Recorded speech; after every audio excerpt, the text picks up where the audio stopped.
थोड़ा सा दूर है ताकि बच्चे इन लोग अच्छे से सर को देख सके। आप लोग थोड़ा दूर से होकर के कवरेज ले, चाहे उधर से कवरेज ले। मैं इसको और पीछे कर दे रहा हूँ।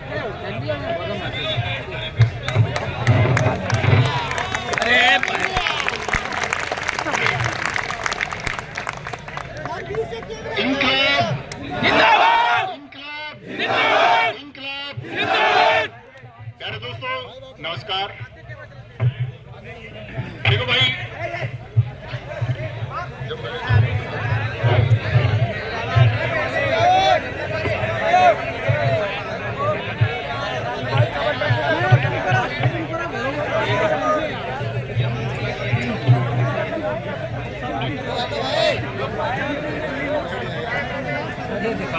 एक बार सारे साथी अपने दोनों हाथ उठा के बता देंगे कि मेरी आवाज पिछली पंक्ति तक भी पहुंच रही है। तो भाई हम सब लोग यहाँ आए एक ही मांग, यूपी पुलिस कांस्टेबल री एग्जाम। और दोस्त, जब इसको नाम दिया गया यूपी पुलिस री एग्जाम सत्याग्रह, तो सबसे पहले तो आपको सत्याग्रह का अर्थ समझना होगा। आप लोगों को ये जानना होगा कि जो आग्रह आप सब यहाँ करने वाले हैं वो सच में सत्य के लिए है या असत्य के लिए है। तो एक बार बताएंगे, ये सत्य के लिए है कि असत्य के लिए है? तो सत्य के लिए आग्रह है, तो इसका मतलब है सत्याग्रह कोई भी हो उसको चलाने के लिए एक बहुत अनुशासन की आवश्यकता है। कल भी मैंने लिखा कि किसी ने कहा क्या हजारों की लोग या हजारों की भीड़ भी पंक्तिबद्ध हो सकती है?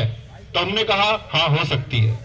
तो सबसे पहले तो इसका एक सर्वश्रेष्ठ नमूना हम यही दिखाएंगे कि अभी आपके सामने जो पहला छात्र बैठा हुआ है उसके पीछे सब पंक्तिबद्ध हो जाएंगे, पहले छात्र के पीछे, ताकि बीच में एक पंक्ति रहे कि आपको किसी को पीछे से निकल के आगे आना है तो वो आगे आ पाए, और आगे से निकल के किसी को पीछे जाना है तो वो जा पाए। बीच वाली ये जो पंक्ति है, हमारे जितने भी साथी या जितने भी मीडिया बंधु होंगे उन सबके लिए बीच की पंक्ति आप छोड़ दीजिए। बीच में लगभग 2 से 3 फीट का एक रास्ता छोड़ दीजिए। प्यारे भाई, आप सब लोगों से हाथ जोड़ के रिक्वेस्ट है, बीच वाली पंक्ति छोड़ देंगे और सब लोग एक दूसरे के सिर से सर मिला के बैठेंगे। देखो भाई, ऐसा नहीं है कि आप लोगों को आज ही बैठना है, ऐसा नहीं हो सकता कि आपको आज और कल बैठना है। हो सकता है आपको 10 दिन बैठना हो, तो अनुशासन और व्यवस्था से बैठ पाएंगे तो ही ये संभव हो पाएगा। बीच वाली पंक्ति अभी भी खाली नहीं हुई है।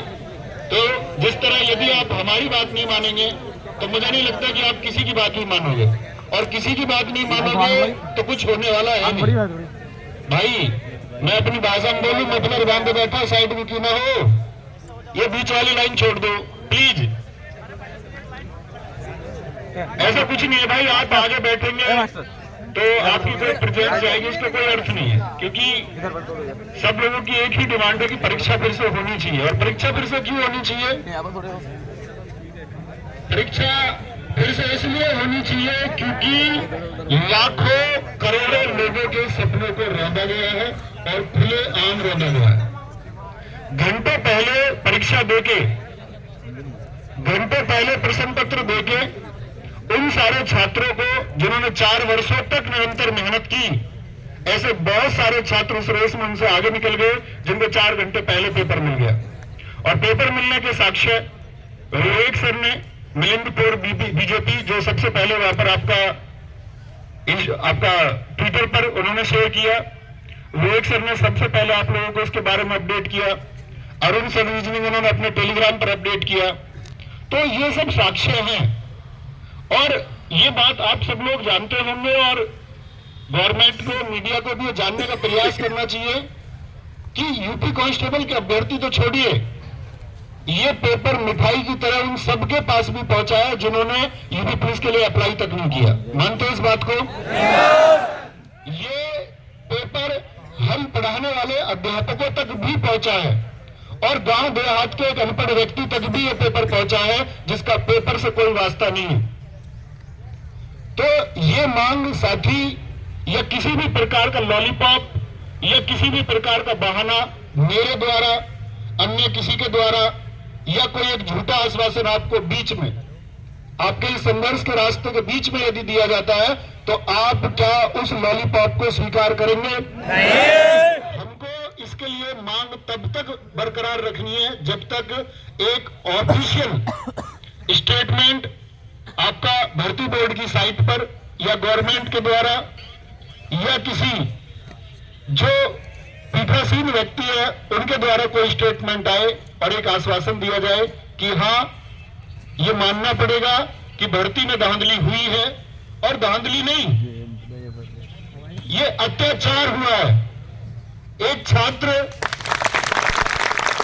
जिसके सपने हैं, हर अध्यापक वर्ग जिसके सपने हैं, किसी भी अध्यापक का भविष्य भी, और मैं उन सारे साथियों से भी आह्वान करूंगा जो यहां मौजूद नहीं है, साथी अध्यापक, हम सबका भविष्य इन बच्चों के भविष्य से सीधा प्रत्यक्ष रूप से जुड़ा होता है।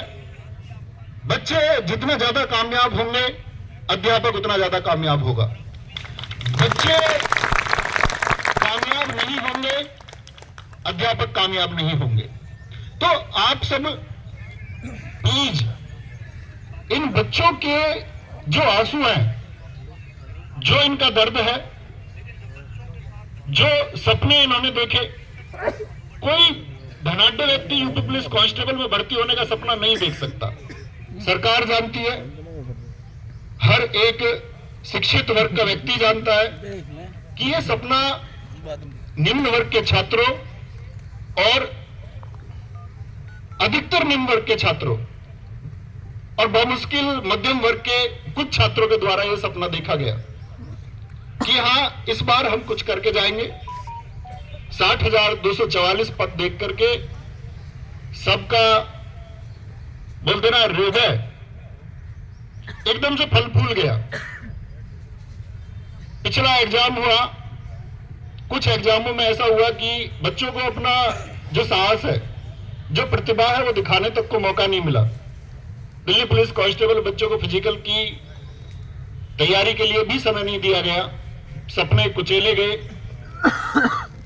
बच्चों ने सोचा ठीक है, नंबर नहीं आता, 60,244 पद हैं और इसके लिए संघर्ष करेंगे। समय यहां भी कम दिया गया था, परीक्षा के मानकों पर प्रश्न चिन्ह था कि किस तरह से इतने सारे सेंटर बना दिए गए, क्यों गांव-गांव सेंटर बना दिया गया। लेकिन परीक्षा हुई और सेंटर में आप सब लोगों ने देखा होगा कि शिकायतें ना के बराबर हैं। लेकिन अगर इतनी चाक चौबंद व्यवस्था के बाद भी पेपर उस एक पिछली पंक्ति में बैठे हुए उस व्यक्ति तक भी पहुंच जाता है जिसका परीक्षा से कोई सरोकार नहीं है, तो धिक्कार है ऐसी व्यवस्था पर। और साथ ही धिक्कार है ऐसी व्यवस्था पर जिसमें इन करोड़ों सपनों को कुचला जाता है। करोड़ों सपने कहने से मेरा मतलब यह है कि निम्न वर्ग में एक नौकरी वरदान होती है और निम्न वर्ग के जितने भी सदस्य हो उन सबकी आस जुड़ी हुई होती है कि एक नौकरी पाएंगे तो घर की जिम्मेदारी, बहन की शादी हो, पिता का कर्जा हो, अपने आगे आने वाले भविष्य का सवाल हो, वो सब निर्मित होंगे और हम कुछ अच्छा करके जाएंगे। बहुत अथक परिश्रम करने के बाद भी ऐसे साथी जो 120, 125 क्वेश्चन तक पहुंच रहे हैं, जिन्होंने वर्षों तक निरंतर मेहनत की है, घंटों मेहनत की है,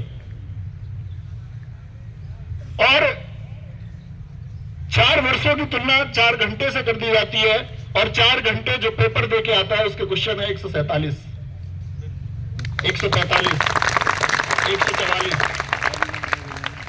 एक मीडिया बंधु, और शर्म आनी चाहिए,